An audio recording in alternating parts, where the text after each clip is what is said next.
on, guys? It's Kaiba and we're back with another deck profile, and this time it's everyone's favorite, the Blue Eyes White Dragon.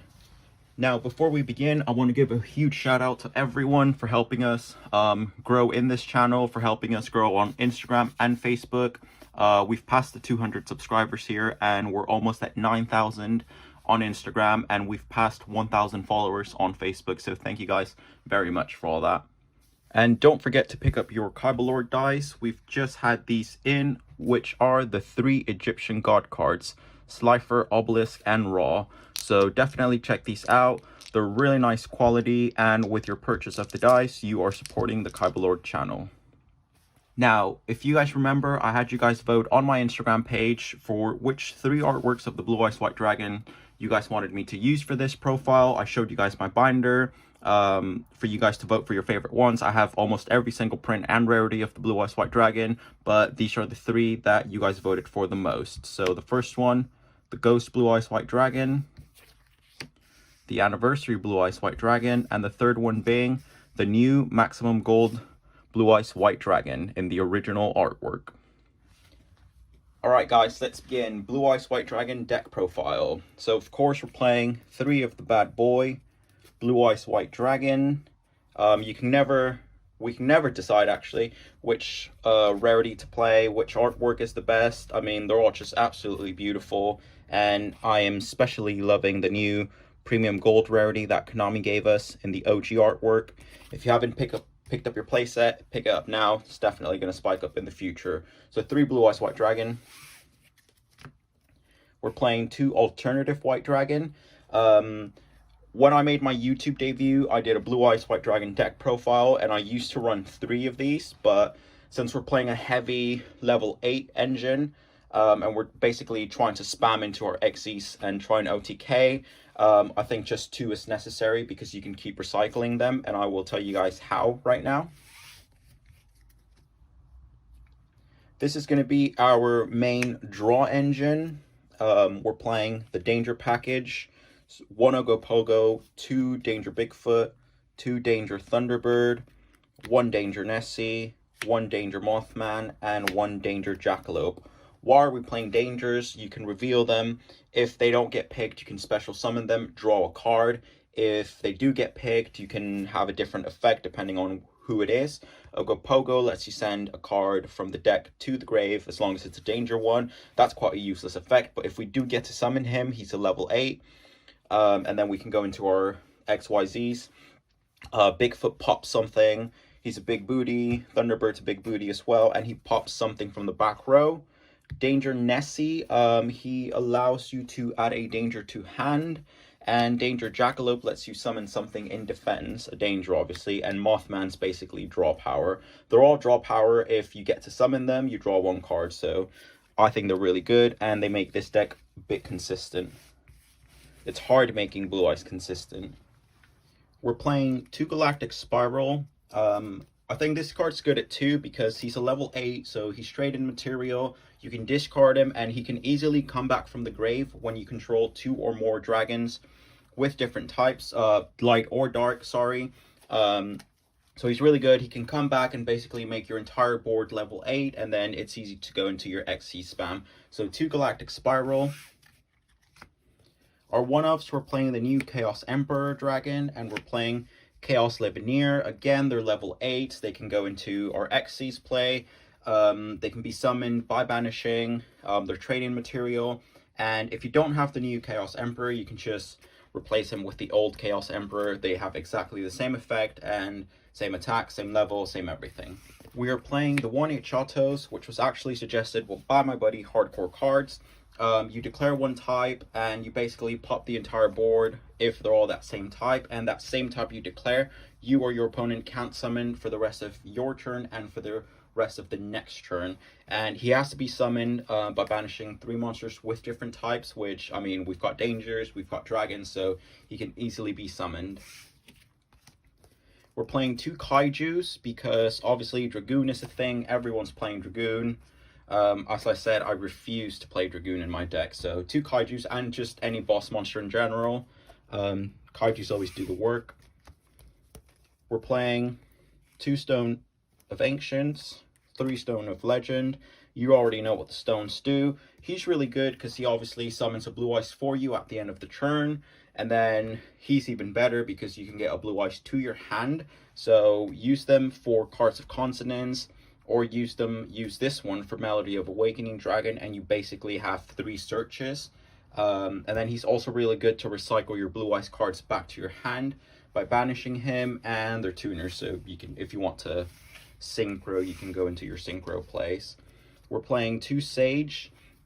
I used to run 3, but we're kind of like trying to go into XYZ, so he's really good because you can discard him and then tribute an effect monster you control. Basically summon a blue ice white dragon from deck, or you can normal summon him and then get a tuner to hand, which is where we search our stones, and it helps you with the consistency with the search, and you can easily just link him off for Almirage. Moving on to spells, we are playing 3 Melody of Awakening Dragon.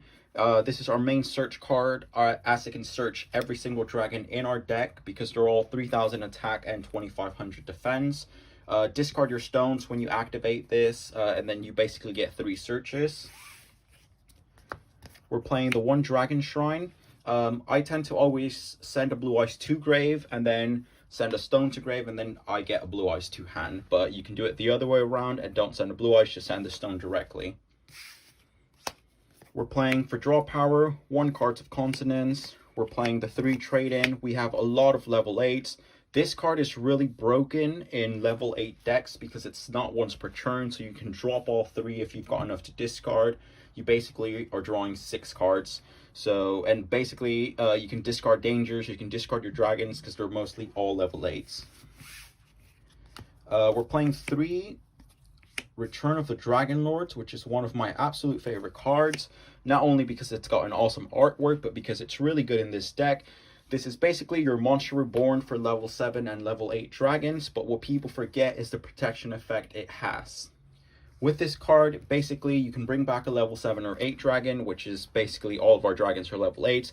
You bring them back, and if your dragons are going to be destroyed by battle or card effect, you can banish this card from your grave, and it protects not just one dragon, it protects your entire board. So definitely a 3 of, and people always forget that second effect, which is the most important effect. This is one of your dragon protections that you're going to have in this deck.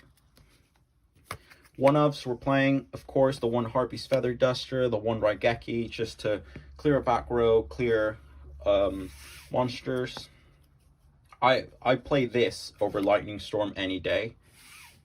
And the last 2 cards we are playing are 2 Forbidden Droplets. I haven't gotten my second one, unfortunately. But basically, this is one of our negates in the deck. I know Blue Ice doesn't have much negate, but we've got Return of the Dragon Lords, which protects our dragons, and that's pretty much it, unless we go into our XYZ. But Forbidden Droplets, when you're going to OTK, your opponent can't activate anything in response, so it's such a good card. I know it's really pricey, but I think it just goes really well with this deck. Now, moving on to the extra deck, we are playing, as I said, a heavy XYZ engine as well, so that's basically our win condition. So let's get started. We're playing the links, 1 Link Karibo, 1 Almirage, 1 Doodle Fiber, and 1 Nightmare Unicorn. Basically, you can go into your stones, from your stones into Link Karibo. You can go from Sage into Almirage, and then it's just basically a protect on the board. Needle Fiber, you can link off your stones. You can link off, it has to be a tuner, obviously. Sage, you can link off anything pretty much. Lets you summon a tuner from your deck. Then you can go into Unicorn, bounce something back. That's the only reason I have them there, and I didn't know what to fill the slot with. So Unicorn, Doodle, Almirage, and Link Karibo. We are playing just the 1 fusion, Twin Burst Dragon. I don't really tend to go into him. He can't be destroyed by battle. He can attack twice on monsters, and whatever he battled that didn't get destroyed at the end of the turn is banished. So this is a good card to get over boss monsters. So swing at them. He can't be destroyed by battle, so you will take damage if they're higher than you. And then basically at the end of the turn, they're banished. So they're not destroyed, they're banished. So it kind of like evades that can't be destroyed by card effects. we're playing 3 synchros, 2 of them which are mandatory in the Blue Ice White Dragon, Spirit of White and Azure Ice. You already know what they do: protects your dragons, lets you summon. So just 2. I don't tend to go into them quite a lot. So we're playing the 1 Berserker of Tenyi, and if you're asking why the heck is he playing this, it's because I will show you. I always tend to have this guy on the board. I always, most of the time, summon Nessie, and he's not a dragon, he's not a level 8, so he's just there.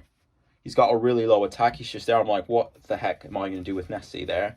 He's obviously draw power, he's allowed me to draw a card or to search a danger, but luckily, if I've got a stone,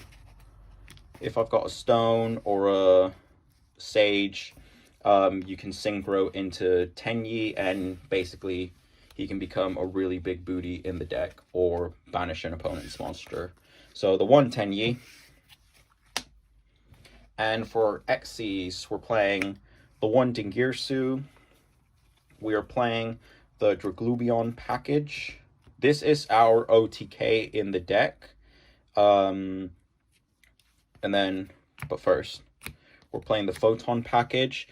Basically, you can Xyz into Photon, go into Galaxy Ice, pop a card, go into Cypher, pop a card.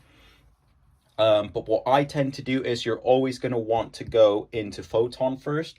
Why? Because he can negate Nibiru. Blue Ice White Dragon loses to Nibiru. So if you go into Photon, he can negate monster effects, so Nibiru. So go into Photon, and then you will have enough to spam the Draglubion package. So Photon, Draglubion. If you're going first, bring out Harbinger. If you're going second, go into Numeron and then OTK. There was a duel where a few duels actually, where I've managed to have Photon on board, Draglubion, and Dingirsu. So that's monster effect protection, destruction protection, and the Draglubion. And I believe I hit with like 26k with number 100. So I just think it's really good, but definitely go into Photon first to avoid being Nibiru'd. Now, moving on to the side deck. This is honestly the hardest part about deck building, but we're always adapting it to whatever the current format is, but we're playing. Now, moving on to the side deck. This is honestly the hardest part about deck building, but we're always adapting it to whatever the current format is, but we're playing the 3rd Kaiju because, again, Dragoon is a thing. Hate that card, and I still refuse to play it, so it will be in none of my builds. I was actually going to add it to this build, but I was like, nope, I'm not going to use Dragoon. So Kaiju, we're playing 3 Artifact Lancia, again for dinos, just for any decks that banish. This card can just cut their combo. I was in locals last night, and I was playing Grand Maju, obviously, so I can't tell you the amount of times I got Lancia, and then it just cut me off. We're playing the 3 Droll for all those Dragon Link players, for dinos, to prevent them from adding cards to hands. Back row hate, we're playing the 3 Cosmic Cyclone, and this is a weird addition which you can change, but we're playing 3 Warning Point. Why are we playing 3 Warning Point? Let me move those up. Basically, if this is a go second deck and you're going to try an OTK, but if they're making us go first, Warning Point, basically we have to draw into it going first, set it, and then basically try and stop them from their combo. If you haven't got Warning Point, you can replace it with Book of Moon, which is the one that flips them face down defense position. Then obviously they can't use it as material anymore, but I think Warning Point is just good. For going second, I would side in obviously the Kaiju, Warning Point, going first, yeah, the Kaiju, Warning Point, Cosmic Cyclone. But yeah, it's really hard. It's really hard making Blue Eyes competitive, but I mean, I've tested this deck online and I've won some, lost some. Again, it's Blue Eyes White Dragon, but we just have to try and make it as consistent as we can. The Danger package is definitely the best engine, I would say, and definitely have all your trade-ins for draw power. But thanks again, guys. Thanks again for taking part in the voting poll. Here are the 3 Blue Eyes that won. that I got to use in this profile. Make sure to pick up your Kaiba dice, message me on Instagram because that's where you can get them. But that's all. Quick video, guys. Thank you guys for all the support. Kaiba out.